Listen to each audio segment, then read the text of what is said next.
ಈಗ ಸದನದಲ್ಲೇ ಗೃಹ ಮಂತ್ರಿಗಳು ಮತ್ತು ಮುಖ್ಯಮಂತ್ರಿಗಳು ಹೇಳಿದ್ದಾರೆ, ರಾಜಣ್ಣ ಅವ್ರು ದೂರು ಕೊಟ್ಟ ಮೇಲೆ ಉನ್ನತ ಮಟ್ಟದ ತನಿಖೆಯನ್ನು ನಾವು ಮಾಡ್ತೀವಿ ಅಂತ ಹೇಳಿ. ಸೊ ಅವ್ರು ಯಾವ ರೀತಿ ತನಿಖೆಗೆ ಯಾವ ಏಜೆನ್ಸಿ ಫಿಕ್ಸ್ ಮಾಡ್ತಾರೆ ಅದು ಗೃಹ ಮಂತ್ರಿಗಳಿಗೆ ಬಿಟ್ಟಿದ್ದು. ಸೊ ಅವರು ದೂರು ಕೊಟ್ಟ ಮೇಲೆ ನ್ಯಾಯವಾದ ರೀತಿಯಲ್ಲಿ ತನಿಖೆ ಆಗುತ್ತೆ. ಯಾರು ತಪ್ಪಿತಸ್ಥರು ಅಂತ ಕಂಡು ಬಂದರೆ ಅವ್ರಿಗೆ ಶಿಕ್ಷೆ ಆಗುತ್ತೆ. ಸೊ ಅಲಿಟ್ರಾ ಬಗ್ಗೆನೇ ಏನು ಸದನದಲ್ಲಿ ಚರ್ಚೆ ಆಯಿತು. ಸೊ ಆ ವಿಚಾರವಾಗಿ 18 ಶಾಸಕರನ್ನ ವಜಾಗೊಳಿಸಲಾಗಿದೆ. ಸೊ ಆ ವಿಚಾರವಾಗಿ ಸರ್ಕಾರ ಯಾವ ನಿರ್ಧಾರವನ್ನು ಈಗ ನೋಡಿ, ಸದನದಲ್ಲಿ ಕನ್ಸ್ಟ್ರಕ್ಟಿವ್ ಆದಂಥ ಚರ್ಚೆ ನಡಿಬೇಕಾಗಿತ್ತು. ಜನರ ಸಮಸ್ಯೆಗಳ ಬಗ್ಗೆ ಚರ್ಚೆ ಮಾಡಬೇಕಾಗಿತ್ತು. ಹನಿ ಟ್ರ್ಯಾಪ್ ಅನ್ನೋದು ಇಶ್ಯೂನೇ ಅಲ್ಲ. ಅದಕ್ಕೆ ಜನರಿಗೆ ಹಿಂಗೆ ಸಂಬಂಧಪಡುತ್ತೆ. ಸದನದಲ್ಲಿ ಜನರ ಸಮಸ್ಯೆಗಳನ್ನು ಚರ್ಚೆ ಮಾಡೋದು ಬಿಟ್ಟು ಹನಿ ಟ್ರ್ಯಾಪನ್ನು ಇಟ್ಕೊಂಡು ಇವರು ಪ್ರತಿಭಟನೆ ಮಾಡಿದರು ವಿರೋಧ ಪಕ್ಷದವರು. ಅಷ್ಟು ಮಾಡೋದಲ್ಲದೆ ಪೀಠಕ್ಕೆ ಅಗೌರವ ತೋರಿಸೋ ರೀತಿ ಪೀಠದ ಮೇಲೆ ಹತ್ತಿ ಸ್ಪೀಕರ್ ಮೇಲೆ ಪೇಪರ್ಗಳನ್ನು ಎಸೆಯುವಂಥ ಇದು ಮಾಡಿದ್ರು. ಸೊ ಹಾಗಾಗಿ ಅವರು ಅಶಿಸ್ತು ತೋರಿಸಿರೋದ್ರಿಂದ ಅವ್ರನ್ನ ಅಮಾನತು ಮಾಡಿದ್ದಾರೆ. ಹನಿ ಟ್ರ್ಯಾಪ್ ವಿಚಾರದಲ್ಲಿ ಏನು ಇವಾಗ ಅದು ಯಾರು ಆರೋಪ ಮಾಡಿದ್ದಾರೆ, ಒಬ್ಬರು ಆರೋಪ ಮಾಡಿದ್ರೆ ಅವ್ರ ಮೇಲೆ ತನಿಖೆ ಮಾಡ್ತೀವಿ, ತನಿಖೆ ಮಾಡಿ ತಪ್ಪಿತಸ್ಥರು ಕಂಡು ಬಂದರೆ ಶಿಕ್ಷೆ ಮಾಡ್ತೀವಿ ಅಂತ ಹೇಳಿದ್ದಾರೆ. There ends the matter. But ಆದರೂ ಕೂಡ ಇದನ್ನು ದೊಡ್ಡ ಇಶ್ಯೂ ಆಗಿ ಕ್ರಿಯೇಟ್ ಮಾಡ್ತಾರೆ. ಸೊ ಹಿಂದೇನೂ ಕೂಡ ಇದೇ ರೀತಿ ಏನು ಸ್ಪೀಕರ್ ಮೇಲೆ ಭಾಳಷ್ಟು ಪೇಪರ್ ಎಸೆಯುವಂಥ ಕೆಲಸಗಳನ್ನ ಸಾಕಷ್ಟು ಆಗಿತ್ತು. ರಮೇಶ್ ಅವರಿದ್ದಾಗಲೂ ಕೂಡ ಆಗಿತ್ತು. ಸೊ ಆ ಒಂದು ಸಂದರ್ಭದಲ್ಲಿ ಯಾವುದೇ ಶಾಸಕರನ್ನ ನೋಡಿ, ಅವರು ಆವಾಗೆಲ್ಲ ಕೂಗಾಟ ಆಡ್ತಿದ್ರು, ಪೇಪರ್ ಎಸೆದು ಬಾವಿಲಿ ಇಳಿದು ಮಾಡೋರು. ಯಾರು ಕೂಡ ಪೀಠ ಹತ್ತಿ ಅಗೌರವ ತೋರಿಸಿಲ್ಲ. ಪೀಠ ಹತ್ತುತ್ತಾರೆ ಅಂತಂತಂದರೆ ಸ್ಪೀಕರ್ ಅವ್ರಿಗೆ ಅವ್ರ ಸುರಕ್ಷತೆಗೆ ಅವ್ರ ಭದ್ರತೆಗೆ ತೊಂದರೆ ಕೊಟ್ಟ ಹಾಗೆ. ಸೊ ಹಾಗಾಗಿ ಅವರು ಸ್ಪೀಕರ್ ಅವ್ರ ಬಗ್ಗೆ ಕಟ್ಟುನಿಟ್ಟಿನ ಕ್ರಮ ತೆಗೆದುಕೊಂಡಿದ್ದಾರೆ. ಹಿಂದಿನ ಸ್ಪೀಕರ್ ಕ್ರಮ ತೆಗೆದುಕೊಂಡಿಲ್ಲ ಅಂತ ಈಗಿನ ಸ್ಪೀಕರ್ ತೊಗೋಬಾರ್ದು ಅಂತೇನಿಲ್ಲ.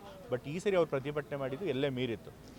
ಸೊ ಹನಿ ಟ್ರ್ಯಾಪ್ ಬಗ್ಗೆ ಸರ್ಕಾರ ಯಾವ ನಿರ್ಧಾರವನ್ನು ಮುಂದಿನ ದಿನಗಳಲ್ಲಿ ತೆಗೆದುಕೊಳ್ಳಲ್ಲ? ಈಗ ನನಗೆ ಗೊತ್ತಿಲ್ಲ. ಅದನ್ನು ತೀರ್ಮಾನ ಮಾಡಬೇಕಾಗಿರೋದು ಗೃಹ ಮಂತ್ರಿಗಳು. ಅವ್ರು ಹೇಳಿದ್ದಾರೆ ಈಗಾಗಲೇ, ದೂರು ಕೊಟ್ಟ ತಕ್ಷಣ ನಾವು ಉನ್ನತ ಮಟ್ಟದಂತ ತನಿಖೆ ಮಾಡ್ತೀವಿ ಅಂತ ಹೇಳಿ. ಅದಕ್ಕೆ ತಂಡ ರಚನೆ ಮಾಡ್ತೀವಿ. ಅದೇನು CID ಕೊಡ್ತಾರೋ ಅಥವಾ ಇವರೇ ಸಿಟ್ ಮಾಡ್ತಾರೋ ಅಥವಾ ಬೇರೆ ಅದು ಪೊಲೀಸರು ವಹಿಸ್ತಾರೋ ಗೊತ್ತಿಲ್ಲ.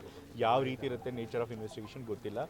ಅದನ್ನು ಗೃಹ ಮಂತ್ರಿಗಳು ತೀರ್ಮಾನ ಮಾಡ್ತಾರೆ. ಆದರೆ ನ್ಯಾಯ ಒದಗಿಸುವಂಥ ಕೆಲಸ ಮಾಡ್ತೀವಿ ಅಂತ ಹೇಳಿ ಸದನದಲ್ಲಿ ಹೇಳಿದ್ದಾರೆ. ಹನಿ ಟ್ರ್ಯಾಪ್ನಲ್ಲಿ ಕಿಂಗ್ ಪಿನ್ ಆಗಿರ್ತಕ್ಕಂಥದ್ದು DK ಶಿವಕುಮಾರ್ ಅಂತಕ್ಕಂಥದ್ದು ಯಾರು ಕೂಡ ಹೇಳಿಲ್ಲ. ಅದು ವಿರೋಧ ಪಕ್ಷದವ್ರು ಹೇಳೋದು. ಅವ್ರು ಹೇಳಿದನೆಲ್ಲ ನಂಬಕ್ಕಾಗತ್ತಾ? ಇವಾಗ ಇವ್ರದೇ ಪಕ್ಷ ಸರ್ಕಾರದಲ್ಲಿದ್ದಾಗ, ಅಧಿಕಾರದಲ್ಲಿದ್ದಾಗ 17 ಜನ ಶಾಸಕರು ಹೋಗಿ ಮೀಡಿಯಾದವ್ರ ಮೇಲೆ ಇಂಜೆಕ್ಷನ್ ತೊಗೊಂಡ್ಬಂದಿದ್ರು. 17 ಜನ.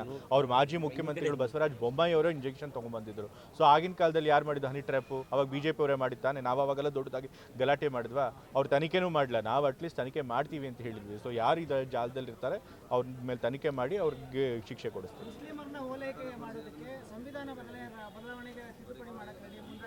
ಉಪಮುಖ್ಯಮಂತ್ರಿಗಳು ಅದಕ್ಕೆ ಸ್ಪಷ್ಟನೆ ಕೊಟ್ಟಿದ್ದಾರೆ. ನೀವೆಲ್ಲ ಮಾಧ್ಯಮದವ್ರು ಕೇಳಿದ್ದೀರಿ. ಮತ್ತು ಕೇಳಿದ ಮೇಲೂ ಕೂಡ ವಿರೋಧ ಪಕ್ಷದವ್ರು ಹೇಳಿದ್ದಾರೆ, ನೀವು ಯಾಕೆ ಹೇಳ್ತಾ ಇದ್ದೀರಿ? ಉಪಮುಖ್ಯಮಂತ್ರಿಗಳು ಹೇಳಿದ್ದಾರೆ ಸಂವಿಧಾನ ಬದಲಾಯಿಸೋ ಪ್ರಶ್ನೆನೇ ಬರೋದಿಲ್ಲ ಅಂಥೇಳಿ. ವಿರೋಧ ಪಕ್ಷದವರು ಉಪಮುಖ್ಯಮಂತ್ರಿಗಳನ್ನು ಮಿಸ್ಕೋಟ್ ಮಾಡ್ತಾ ಇದ್ದಾರೆ ಅಂತ ಅವರೇ ಹೇಳಿದ್ದಾರೆ. ಸೊ ಅವರೊಂದು ಮಾಧ್ಯಮದ ಫಂಕ್ಷನ್ ಇದ್ದರು, ಇಂಗ್ಲೀಷ್ನಲ್ಲಿ ಹೇಳಬೇಕಾದ್ರೆ ಅವ್ರು ನ್ಯಾಚುರಲ್ ಲ್ಯಾಂಗ್ವೇಜ್ ಅಲ್ಲ. ಸೊ ಹಾಗಾಗಿ ಅವ್ರು ಸರಿಯಾಗಿ ಏನು ಕನ್ವೆ ಮಾಡಬೇಕಾಗಿತ್ತು ಅದನ್ನು ಕನ್ವೆ ಮಾಡೋಕ್ಕಾಗಿಲ್ಲ. ಬಟ್ ಸಂವಿಧಾನ ಬದಲಾಯಿಸೋ ಉದ್ದೇಶ ಇಲ್ಲ ಅಂತ ಹೇಳಿದ್ದಾರೆ. ಮತ್ತು ಅವ್ರು ಬದಲಾಯಿಸಬೇಕು ಅಂತಂದ್ರೂ DK ಶಿವಕುಮಾರ್ ಅವ್ರು ಮಾಡೋಕ್ಕಾಗಲ್ಲ. ಯಾಕಂದರೆ ಅವ್ರು ಕೇಂದ್ರದ ಅಧಿಕಾರದಲ್ಲಿದ್ದಾರೆ, ಅವ್ರು ಇರೋದು ರಾಜ್ಯ ಸರ್ಕಾರದಲ್ಲಿ. ಸಂವಿಧಾನ ಹೇಗೆ ಬದಲಾಯಿಸ್ತಾರೆ? ಸೊ ಇಲ್ಲದೇ ಇರೋ ಇಶ್ಯೂನ ಮಾಡ್ತಾ ಇದ್ದಾರೆ.